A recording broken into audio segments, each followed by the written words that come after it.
जो तो को कांटा बुए वहां को बो तू भला, वो भी साला क्या याद करेगा, पड़ा था किसी से पाला।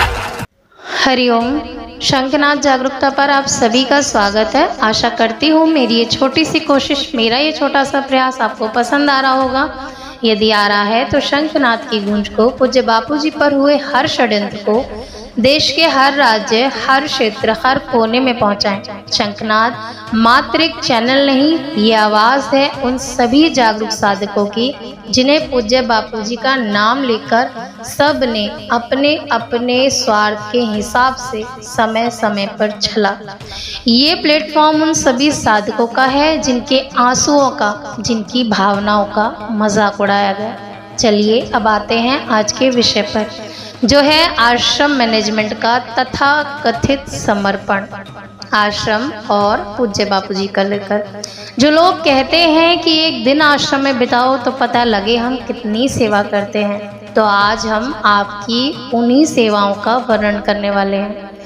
आपको जानकारी हो या नहीं, मैं आपको बताना और दिखाना चाहती हूँ कि वन विभाग की टीम ने वर्षों से चल रहे अवैध निर्माण पर बुलडोजर चलाया, जिनमें से ये आश्रम भी है। अब हमारे कुछ तीखे प्रश्न आश्रम मैनेजमेंट और सो कॉल्ड समर्पण वासियों से कि इस अवैध को वैध क्यों नहीं कराया आपने 11 सालों में, जब आपको हर चीज़ की आज्ञा जेल से मिल जाती थी, चाहे वो सुप्रचार यात्रा हो, चाहे शिविर हो दिवाली के, चाहे आपके जल पियाऊ की सेवा हो, चाहे आपकी रैलियां हो, धरने प्रदर्शन की, कुछ भी हो। 11 सालों में कुछ भी नहीं रुका आपकी तथाकथित सेवाएं। तो क्यों ये जो आश्रम लीज पर थे उन्हें ऑन पेपर वैलिड क्यों नहीं कराया गया? ऐसे तो आश्रमों पर बुलडोजर की बात आते ही आप लोगों की भीड़ खड़ी कर देते हो प्रदर्शन के लिए, लेकिन 11 सालों में आश्रमों में बैठकर आपने आश्रमों की सुरक्षा पर काम किया है या उन्हें नष्ट करने में? गुरुदेव आप लोगों के हाथ में आश्रम छोड़े 11 सालों।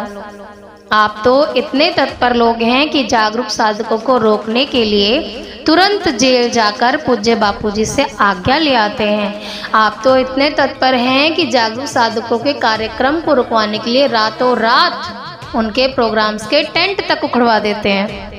और आप तो इतने समर्पणवासी हैं कि उस योगेश भाटिक को आश्रम का मालिक बता दिया।